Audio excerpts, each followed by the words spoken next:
And you can tell me. I think it's rare that people get sick from it. I guess that yeah, they can don't happen, like but it. It's rare, right? You get through it. Exactly. As I said, I was just going to ask you about the preparation because it's not the most pleasurable or enjoyable experience.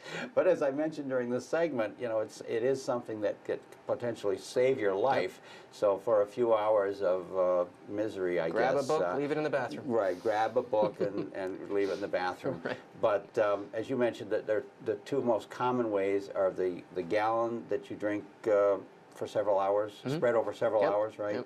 Or the smaller version, I guess you could call it. And those may be more powerful and a little more intense. Okay, all right, okay, right. But the test itself, I mean, if you say you've done the prep and you get cleaned out, then the test itself, really you shouldn't feel any pain, right? It's You're very sedated easy. and shouldn't remember it, right? One of the properties of the medicine they usually use is it stops memory formation. So most people go in, they wake up after the procedure and have no recollection of what happened, which is for the best. I was just going to say that's a good thing, right? That's a good thing. Right. Now, are you sedated enough that you're not aware? Because I've heard that some people can actually see on a little monitor, they can see their colon as the surgeon is going through with the scope. I think there are some people who may be less sensitive to it or who it's not bothering them. And yeah, I've had a couple patients who watched. They watched, but they may not remember it afterwards. Right? That is true, right. But I'd sleep if you can. Sleep if you can, right? So it's not that painful at all, really. It shouldn't be painful at all. The night before, hassle. The day of, shouldn't be an issue. It should be easy. And then afterwards, you can almost immediately go for something to eat, is that right? Yep, you'll be a little woozy, you shouldn't drive or go back to work. So you'd want somebody to obviously, hopefully pick you up or maybe drive you to and from the procedure, right? But other than that, then after the drowsiness wears off, you just I've had friends call me from Friendlies. Right, there you go. Great place. All right, we're getting a couple of other questions here, and that is, at what age and how often should I be screened to get a colonoscopy? If you are sort of regular or average risk, it should be around age 50 and every 10 years if they don't find anything. If they find something, a polyp or some other benign thing, they may want to go back in a little sooner to make sure nothing else has popped up in the meantime. If there is a family history, as we mentioned, it may be 40 or even earlier, really.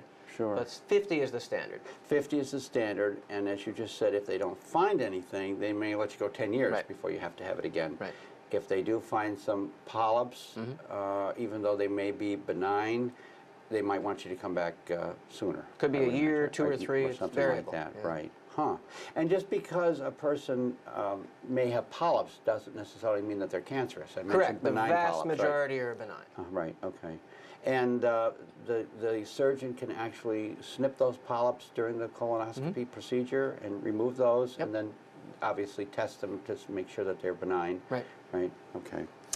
All right, and then my last question here is, we're just talking about that, what are colon polyps? And are they cancerous? So I guess we kind of answered that, but what are they, and are they cancerous? A polyp is just a collection of cells, basically, that, you know, the colon's a tube, a polyp sticks out from the wall. They may be similar cells to the regular colon itself, that'd be a completely benign, but sometimes the cells are a little broken, not fully abnormal enough to be cancer cells, but what they would call adenomas or precancerous lesions. And those, if left alone, can then turn into cancer down the line, or perhaps be a marker that other polyps could appear. And that's why they want to go back in if they find one, because if one develops, you might develop another. But no, not every polyp is cancer. Not every precancerous polyp is cancerous either, just abnormal. That's good to know. Very good to know. Let's talk just a little bit about how colorectal cancer is diagnosed. Screenings, diagnostics, what's the... The colonoscopy is the main thing. That's the main one, okay. Sometimes, unfortunately, we encounter people who are having symptoms of more extensive disease. Either it grew too fast, or they're younger than expected, or they never got a colonoscopy. And then you have more disturbing symptoms from mass effect and things like that. Sure. Huh. And how is it treated? I mean, what do you do if you you're told that you do have colorectal cancer? What is the treatment? Well, hopefully it's early enough that you can just get it out. And a surgeon will remove the colon, take some lymph nodes as well, make sure there's no involvement, and it's possible at that point you could be done. If there are signs that it has spread, they will talk to you about chemotherapy and other treatments to hopefully catch any cells that might have gotten out of the surgical area. And if it is in other parts of your body, then chemotherapy is what would be recommended. Chemotherapy would be recommended, okay. And can it be cured? Is that something that can be cured? Or the earlier the better. Okay. If it has spread through the rest of your body, it is unfortunately unlikely. Said, right. But if it is if it was caught early, I should say, early enough, right. It can be gotten out and you're good. And it can be good. Wow. Now, we were talking about family history and being hereditary colorectal cancer. Is there an increased risk, I guess, if you do have it in your family, or is that pretty rare? If your parent has it or a sibling has it, your chances are increased, not hugely so, but enough that we do recommend more excessive screening than the average person. Okay, all right.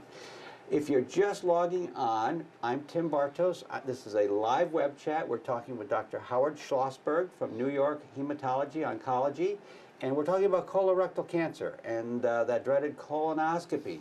So if you have a question, we're going to be here for the next 5 or 10 minutes, and that'll be it. So if you have a question, please get it to us now, and you can send it through Twitter, through the CBS 6 Facebook page, or you can email it to us at chat@cbs6albany.com. I have just a couple more questions before we wrap up, and we'll see if any come in. Are there any new screenings or treatments that are being developed to help improve survival and the cure rates associated with colorectal cancer? Absolutely. The screening question, there is something called CT colography, where rather than putting a camera inside, they will put a tube in, fill everything up with air, and do a CAT scan, and be able to look at the lining and see if anything is coming out like a polyp or a tumor. The upside of that is you don't have to get a camera put inside you. Right. The downside is if they find something, you still got to get a camera put inside you. So there's some debate. If someone is very concerned about a colonoscopy, it might be a way to get some screening in. Sure. But the definitive test is to be in there. Right. The gold standard is still the colonoscopy. Right. And as far as treatments, they're always working on trying to get better. Just within the last 10 years, about 3 or 4 new drugs have been developed, some standard chemotherapy, some biological therapy, which works directly on the cells, sparing the healthy ones. Right. But it's the best thing, and I can't emphasize this enough, is making sure you get your screening and catch it before you need any of this other stuff. Yes. Huh.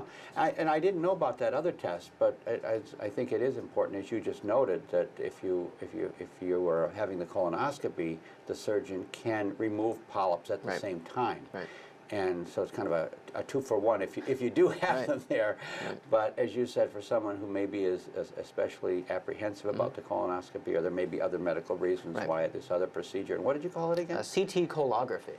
Okay, all right. Well, I don't know that I'll remember that. I don't make the name.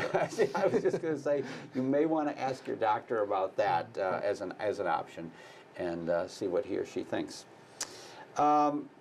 You know, again, I mentioned that we're going to be wrapping up here in just a few minutes. My last question is, what is the most important thing that people should know about colorectal cancer? It comes back to the screening.